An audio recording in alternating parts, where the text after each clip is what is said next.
Hey there, it's Mitzi. Welcome to my channel. Today I have a whole stack of books to talk about.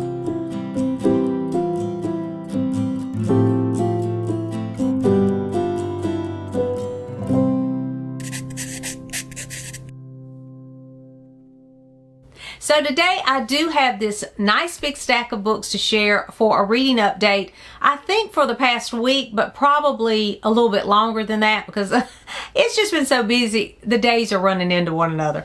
But anyway, these are the books that I've been reading lately, and I don't think I've shared them with you. The first one is The Ladies of Missalangi, I think is how you say it, by Colleen McCulloch. I'm not sure if I'm saying those names right. This book was recommended to me because I love The Blue Castle by Lucy Maud Montgomery. If you've not read The Blue Castle, it is fantastic. It was my favorite read last year. I absolutely love it. This was recommended because it's one of those, if you like this book, you will enjoy this book.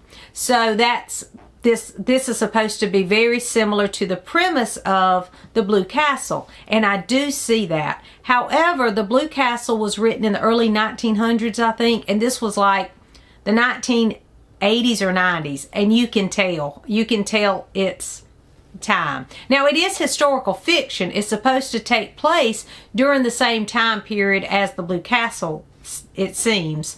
But it's not, because it's really not that clear. I don't think it actually says this is the date on this. But you can tell it's historical fiction.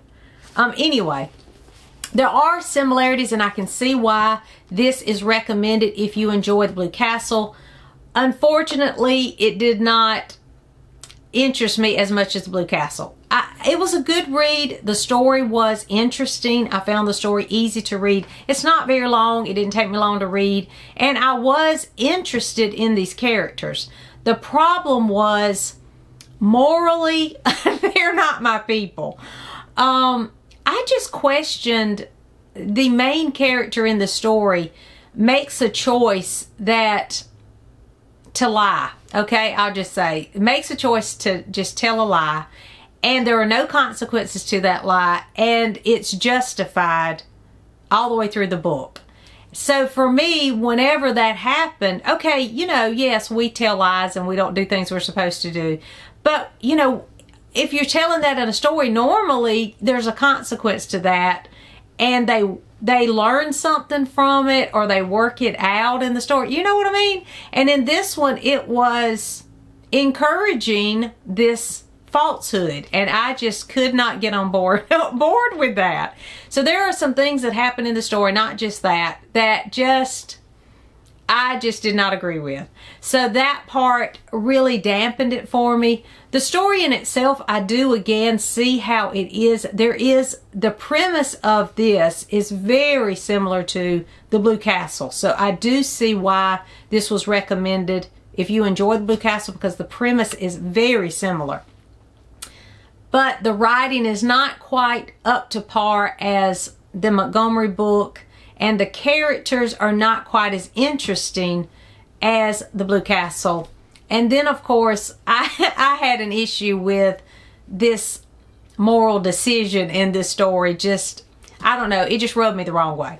So for that, I gave it 3 stars. Again, if you do like The Blue Castle, I can see where you may enjoy this one. So if you have read this one, let me know in the comments, especially if you've read The Blue Castle and this one. Let me know how you felt about the differences and the similarities between the two books. So that was the first one I read. I also had picked up this from Book Outlet, A Visit to William Blake's Inn, and this is a celebration of his poetry.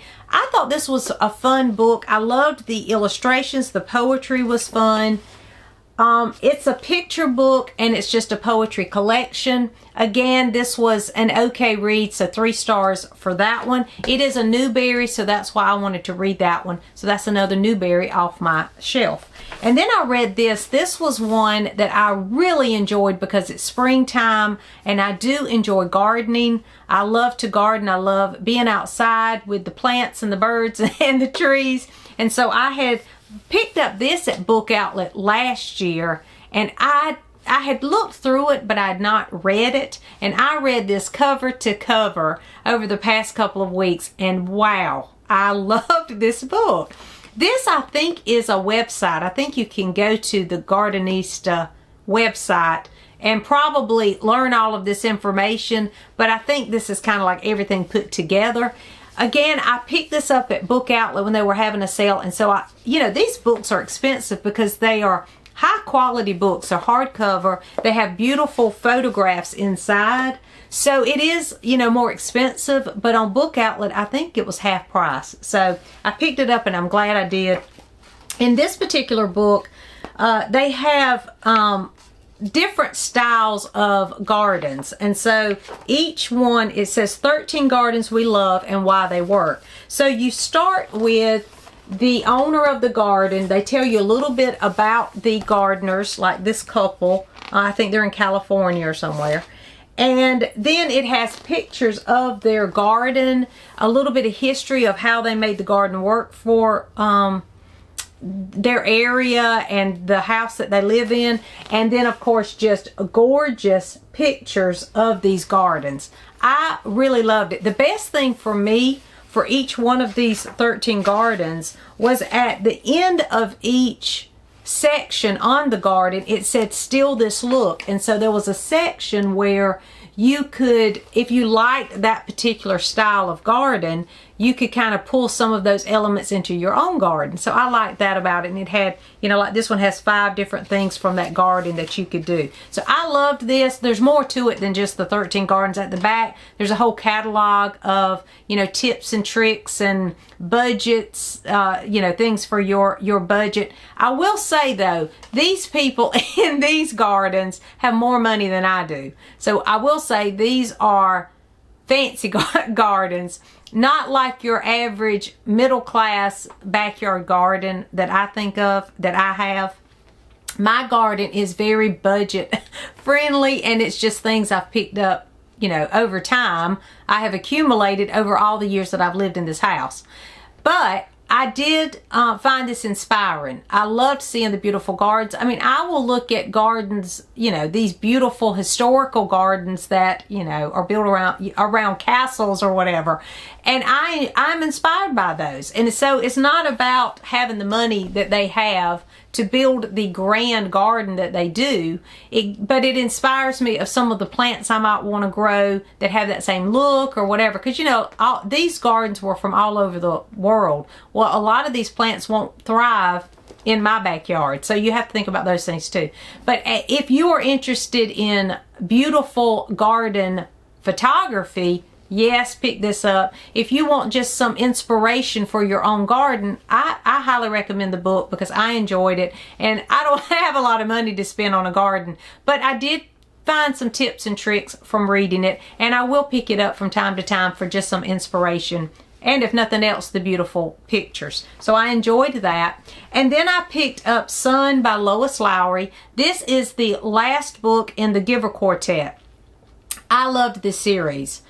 I know now that I want to read all the dystopians.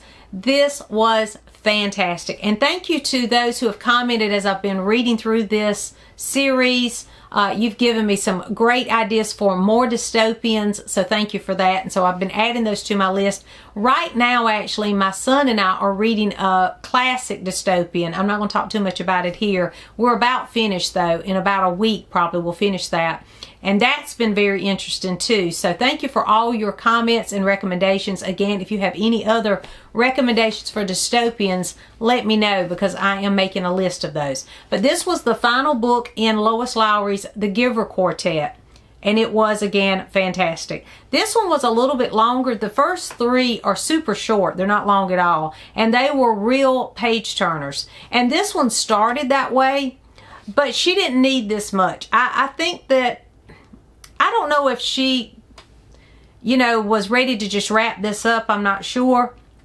But it seemed like in this particular story, she went on this tangent with this particular character to me, where she gave us some information that I was like, okay, let's get on with it. It was a little too much detail in this certain section of the story that really, to me, did not make that much of a difference to the story. I understand why she was doing it, because it was to show preparation for this character. I don't want to say too much.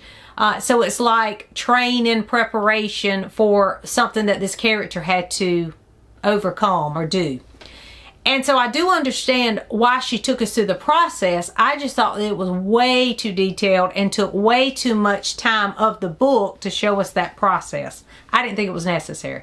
But the beginning was, just like the others, a real page turner. I was immediately drawn into the story. And then once we were over that middle, the end was fantastic too. I love the way that the whole series ended in this book. And it summed everything up for me. Again, I had a gift set of this. My son gave me this for Christmas, the whole set in this little box. And inside was this really cool, I should have brought it down, but it's a really cool map that ties it all together. And I love a good map to go with my book. So that was wonderful too. But I didn't want to look at that until I'd finished. So I kind of waited on that. But it was wonderful. I highly recommend the Giver Quartet. This is a fantastic dystopian series. It is middle grade and more YA than, you know, a lot of these other classic dystopians, but I highly recommend it. If you enjoy middle grade or YA and you love a dystopian, you definitely need to read that quartet. So I read that one, and this one was a 4-star for me. At the end of it, I gave it 4 stars. The Giver Quartet as a whole was a 5-star set. I really enjoyed that series. And then I read one that was just one on my shelf that I wanted to get to in the springtime, just because of the name, and I'm all about gardens right now. I'm really just ready to be outside. So this was called Rose Cottage, so of course that's why I wanted to read it. And it's by Mary Stewart. And I think this is the last book that Mary Stewart published, so I was interested in it for that reason. Again, it was not long. I took this with me for spring break. We were going to the beach, and so I picked up several books, put them in my bag. You know, why do we do that? We'll take 15 books like we're going to be there for a year or something. But I like to have options, so I had thrown this one in my bag. And again, it wasn't long, so it didn't take long to read. But I really enjoyed this. This reminded me of Rosamund Pilcher's writing, though. Mary Stewart, normally the other books, the older books that I've read by Mary Stewart have all been romantic suspense and very suspenseful, a little on the edge of your seat suspenseful. But this one wasn't that way. It was a lot more just heartfelt, heartwarming than the others. It did have a light romance in it, and there was a little mystery in here, but it wasn't highly suspenseful, not that kind of book. It's about a girl who goes to this cottage, and she is coming to terms with she's getting her grandmother's things out of the cottage, and when she goes back, she learns some things about her past that she didn't know, and she comes to terms with those things. And it's like a Rosamund Pilcher heartwarming kind of story. So I highly recommend it if you do like Rosamund Pilcher's writing. It feels a lot like that. And if you like Mary Stewart. But don't be thinking that it's, her thriller romantic suspense, because this is a light romance and a little mystery involved in it. But I do recommend this one, and I gave it 4 stars. And then I read, and this finishes a series for me for the Serious About Series Challenge. So I was excited about that. And it was Spring's Gentle Promise by Jeanette Oke. And this was the final book in the Seasons of the Heart series by Jeanette Oke. I loved this series. It was such a wonderful surprise. I had found the series, the whole box set, at a thrift store for a little bit, a few dollars, and maybe $2. And I brought it home, put it on my shelf, and thought, oh, I'd love to read that sometime. I'm so glad I did. I've been reading this. I actually read it by the seasons, but you don't need to. The season name is more metaphorical than anything, because you really go through a whole year or several years with the characters in this series. But in this final one, Spring's Gentle Promise. Well, we're following Josh through the whole series. Josh is a young boy in the first one, and through it he grows up to be a man.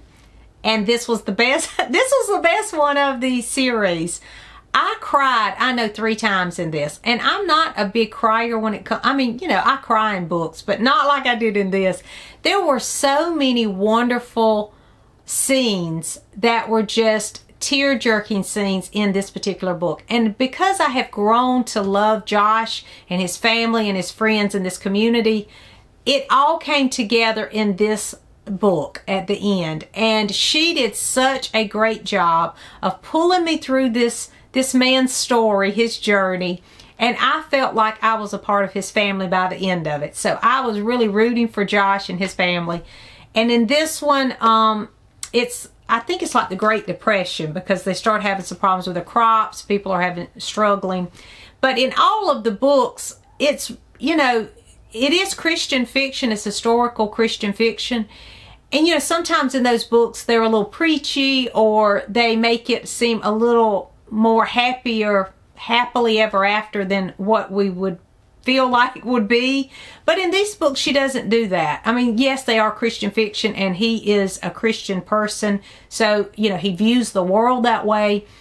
But it was just real problems this man had to deal with in his family, and I was rooting for him, and I just felt his struggles as he went through them. She did such a fabulous job. I highly recommend, if you enjoy Christian fiction, if you enjoy historical fiction, if you enjoy just simple life type stories like Little House on the Prairie, you would love this series. It's called the Seasons of the Heart series by Jeanette Oak. I think that's what it's called. Yeah, Seasons of the Heart. And this is a 5-star. This particular one, again, was my favorite, and it's a favorite read so far this year. I just loved it, and I'm so glad that I read that one. And then I started another book after I finished this one, because I read this weekend. I do have about 100 pages left of that other book, so I won't talk about it, but it's fantastic too. I can't wait to tell you about that one. So those are the books that I've been reading. Have you read any of these? What are you reading this week? Let me know in the comments. Thanks for watching, and I'll see you soon.